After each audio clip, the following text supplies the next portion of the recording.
નમસ્કાર ખેડૂત મિત્રો, જો તમારા ઘરે પણ ગાય, ભેંસ, બકરા, મરઘા કે કોઈ અન્ય પ્રકારના પાલતુ પશુ હોય તો આ વિડીયો તમારા માટે ખૂબ જ અગત્યનો છે.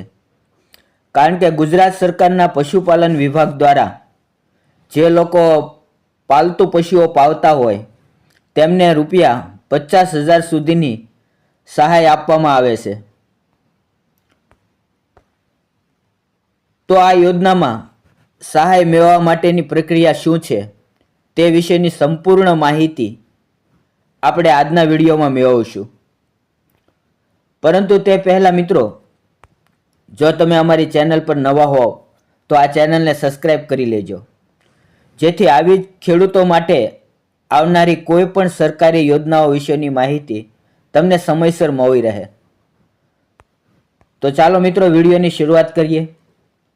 તો સૌ પહેલાં મિત્રો, આ યોજનામાં કયા કયા પશુઓ માટે સહાય આપવામાં આવે છે તેની વિશે વાત કરી લઈએ.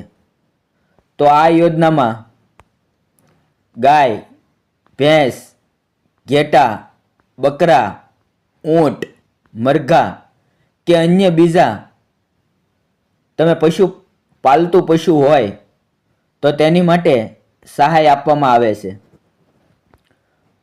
અને મિત્રો, આ યોજનામાં રાજ્યના તમામ વર્ગના પશુપાલકો સહાય મેળવી શકે છે. પછી તે કોઈ પણ કેટેગરી હોય, એસટી કેટેગરી હોય, એસસી કેટેગરી હોય, ઓબીસી હોય, જનરલ હોય કે ઈડબ્લ્યુએસ કેટેગરીના હોય.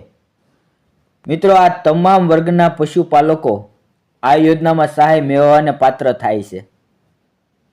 હવે મિત્રો, જો તમારે આ યોજનામાં સહાય મેળવવી હોય તો તમારે ઓનલાઈન અરજી ફોર્મ ભરવાનું રહેશે. આ ઓનલાઈન અરજી ફોર્મ ભરી દેવાનું. અને આ ક્યાં ભરવાનું થશે? તો આ ઓનલાઈન અરજી ફોર્મ આઈ ખેડૂત પોર્ટલ પર જ ભરવાનું છે.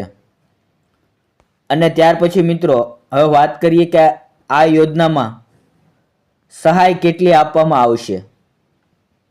તો મિત્રો, આ યોજના હેઠળ વ્યક્તિગત પશુપાલક તથા પશુ નિભાવતી સંસ્થા જેમ કે ગૌશાળા, પાંજરાપોળ કે અન્ય સંસ્થાઓ તેમને નર વાછરડાને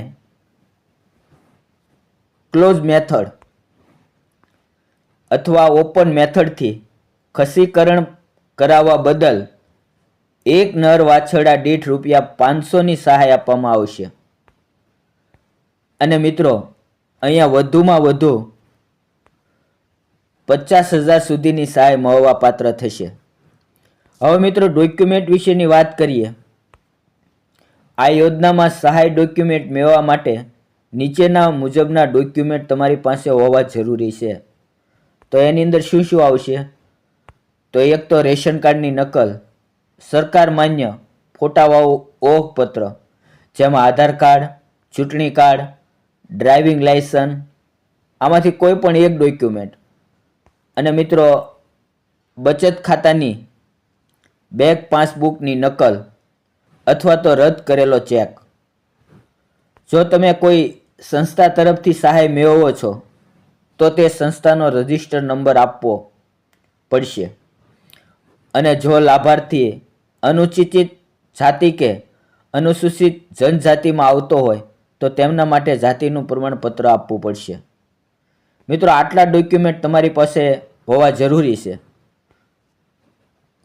તો મિત્રો, આવી રીતે આઈ ખેડૂત પોર્ટલની પશુપાલક વિભાગની આ એક અગત્યની યોજના કહી શકાય જ્યાં પશુપાલકોને સહાય આપવામાં આવે છે. જો મિત્રો કોઈ મૂંઝવણ હોય તો કોમેન્ટ બોક્સમાં જણાવજો. અને જો વિડીયો ઉપયોગી લાગ્યો હોય તો વિડીયોને લાઈક કરો. અને ચેનલ પર નવા હો તો આવી જ મહત્વપૂર્ણ માહિતી માટે ચેનલને સબસ્ક્રાઈબ કરી લેજો. કારણ કે મિત્રો, આપણે આ ચેનલ ઉપર કોઈ પણ પ્રકારની વધારાની વાતચીત કર્યા વગર કે ગો ઘુમાવ્યા વગર સીધી જ મુદ્દાની વાત કરીએ છીએ. તો મિત્રો, ફરી મળશું એક નવા વિડીયોમાં. ત્યાં સુધી આવજો. જય જવાન, જય કિસાન. ધન્યવાદ મિત્રો.